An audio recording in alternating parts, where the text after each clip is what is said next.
it's Race here. So, welcome back to It's 2021 and absolutely nothing is different. But welcome back to the channel. I hope you guys are all doing well wherever you are in the world. And for my first proper video of 2021, I thought I would do something original, something never before done on F1 YouTube. I'm going to be predictions for 2021. I know, first one to do it. Don't look that up. Now, of course, on the surface, it may not seem like much at all is changing for 2021. A lot of people are predicting it to just be 2020 version 2, but I actually would like to respectfully disagree with that claim, and that being because we have a lot of things changing in 2021. Not only do we have 2 brand new teams, obviously they're old teams being rebranded, but we have Aston Martin and Alpine. That's something new, something fresh and exciting. Also, in each of those teams, we have new drivers in those teams. Sebastian Vettel moving to Aston Martin, going to be Mercedes-powered, and Fernando Alonso making his big return as a 17-year-old, like Zac Efron was, in the Alpine. I mean, in the midfield, those 2 drivers in decently competitive cars, that's going to shake up a lot of things in the midfield. Speaking of the midfield, we have the Mercedes engine moving into the already very dominant McLaren that finished 3rd best this season. That's going to be a big deal. Not only that, with McLaren, you also get Daniel Ricciardo in a Mercedes-powered car. Do I need to say much more? Now, with all this said, let's get into what I think is going to happen this season because, to be honest, it's really hard to make predictions about this season because so many things are changing, new drivers, new teams. It's going to be a crazy one, so here are my hottest takes. Okay, so first and foremost, the biggest one that is yet to be announced, but as of right now, I'm recording this on January 6th of 2021. Lewis Hamilton has not signed a contract for Mercedes. Midway through the season, they said after the season's over, they're going to figure something out, hash it out, and get Lewis back into that car. But it's been a few weeks since the season ended, and Lewis hasn't signed. It sounds like negotiations aren't going very well, and my prediction, George Russell is going to be driving along Valtteri Bottas in just a couple months' time. You heard it here first, folks. Now, a bit on the cooler side, not as hot of a take as Russell going to the Mercedes, but I think Ferrari is going to stay stagnant next year. There's some people saying that they might make a bit of a jump with Carlos Sainz in the car, being that Sebastian Vettel struggled so much. Maybe Sainz can get a bit more out of that thing. I don't think he will. That Ferrari is going to be an absolute dog for a 2nd year in a row. If anything, they're going to either stay exactly where they were or a bit lower. But Leclerc obviously is going to pull that thing super far. I don't think Sainz is talented enough to do what Leclerc is doing with it, so he'll likely finish around where Seb finished last year. So I don't see Ferrari making any big gains next year. Wait for 2022. Now, Fernando Alonso. Big question marks as to where he's going to end up at the end of the season. And fair play because he hasn't been in the sport in a couple of years, and his last outing in the sport was with McLaren back when they had the Honda engines before they were so dominant in the midfield. So he hasn't driven a competitive car in a long time. I think he's going to do well. I think he's going to be at the top of the midfield, not outclassing anyone, just right up there, getting podiums, getting solid results. And I think that's all Alpine is going to ask of him, really. Now, as for Williams, I'll get to who I think is going to be in the other seat of that car when I get to my predictions for the drivers' standings. But Williams are going to score a point in 2021, and it's going to be Nicholas Latifi. After his season in 2020, he showed some decent promise, almost got a point based off of penalties early in the season. But I think in 2021, he's going to get some points for Frank Williams and team. Now for McLaren, I think that Mercedes engine is going to power them to the top step of the podium. And it's not going to be Lando Norris getting up there. It's going to be the Aussie, my guy. Daniel Ricciardo is going to get a win for the first time since 2019 in 2021 in the McLaren. It's going to be absolute scenes, and I can't wait. And my last prediction for 2021 is going to be about Aston Martin. Sebastian Vettel is going to score multiple podiums this upcoming season. Seb, I feel like, is going to be rejuvenated. He loves what's going on over at Aston Martin. I think he's going to be put into a team where he is given the chance to succeed. They're going to give him everything they've got, and he is going to power himself to multiple podiums. Perez and Stroll did it in the same car. 4-time champion Sebastian Vettel is going to do it too. All right, so as for the drivers' standings, where I think each driver is going to end up by the end of the season, I would like to point out we're likely to have a longer season than we did in 2020, just with the fact that the pandemic is starting to ease up a little bit, hopefully especially by the summer to fall time. We're likely going to get a lot more than 17 races this year, so keep that in mind as I'm going through these. But the bottom 6 are pretty obvious. They're going to be somewhat in this order. Let's just get through it really quickly.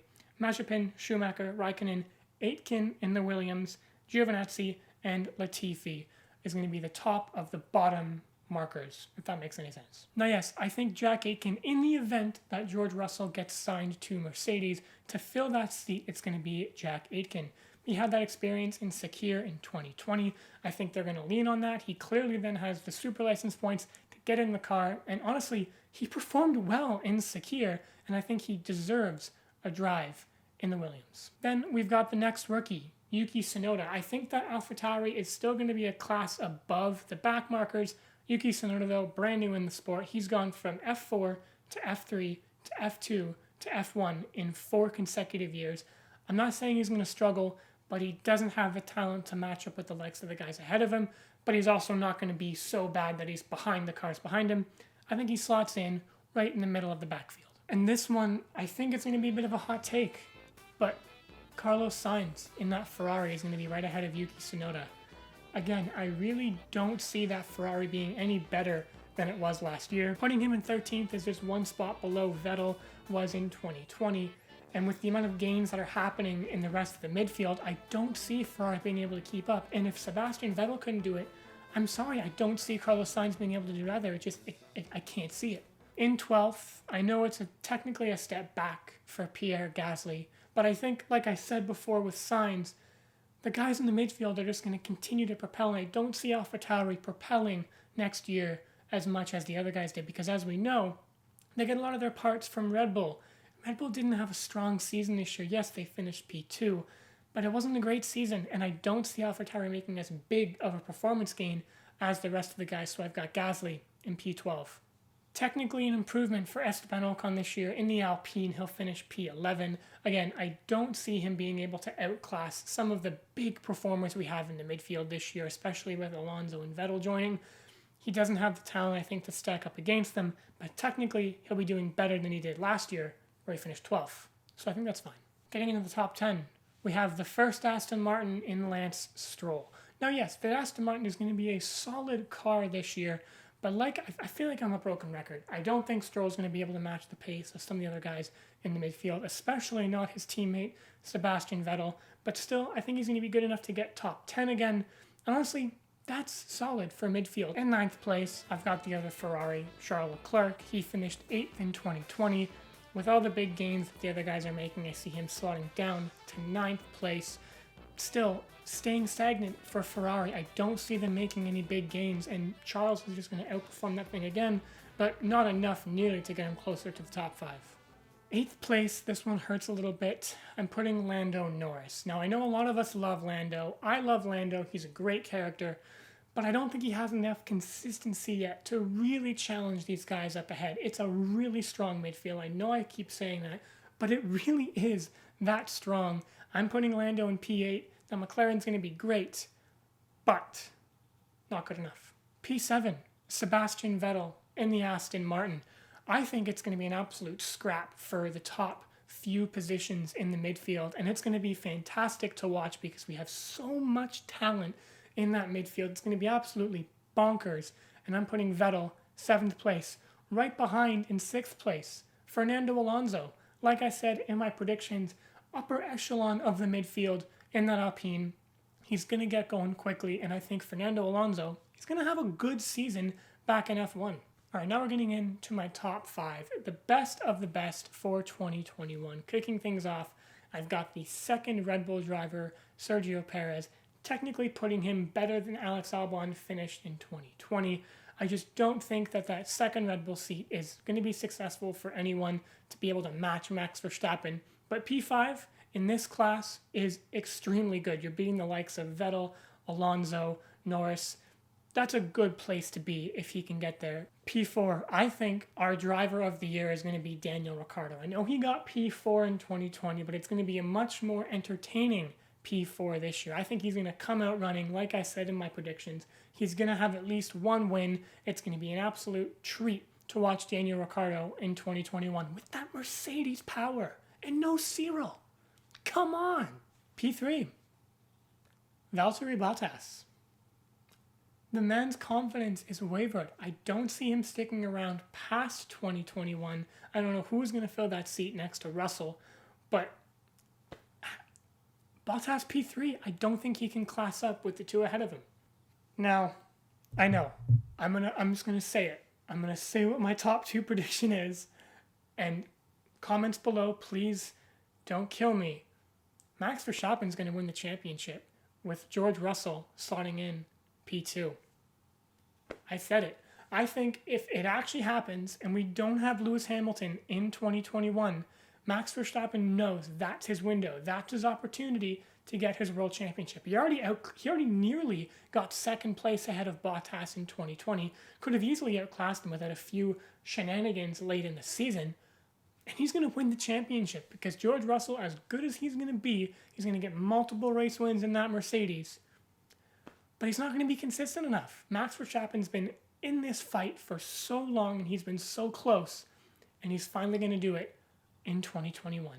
And I can't wait. So now for the Constructors Standings. From what I have here, I based it off of how I ranked all my drivers. Not much has changed in the Constructors. A couple teams have flipped, but let's run through them. We've got Haas. They're going to be at the bottom. They're going to be at the bottom. They got two rookies in the car. There's no chance they score even a single point. They're at the bottom for me. And I've got Alfa Romeo staying at the back with Haas. With the way that Ferrari itself is going to stay stagnant, so are the two Ferrari-powered teams. And that's because Williams is going to score points. They're going to be able to do it this year with the development that they've had. And I think they're going to excel a bit and get ahead of the two Ferrari-powered cars. And with Kimi's just got to retire. It's got to happen. The fact that he's filling that seat for Ilott, that Ilott could have, it's just not good. I think 21 is Kimi's last year in the sport. I think it was supposed to be 2020, but now that the regs have moved, he's going to retire after 21, so he doesn't have to do the new regs. There it is. And I've got Ferrari, P7. It's going to be close between them and AlphaTauri. It's going to be neck and neck. AlphaTauri got the lower end of the stick in 2020, but that's because of Daniel Kvyat. I think Yuki Tsunoda is going to be able to outclass just a little bit and push AlphaTauri ahead of Ferrari in the Constructors.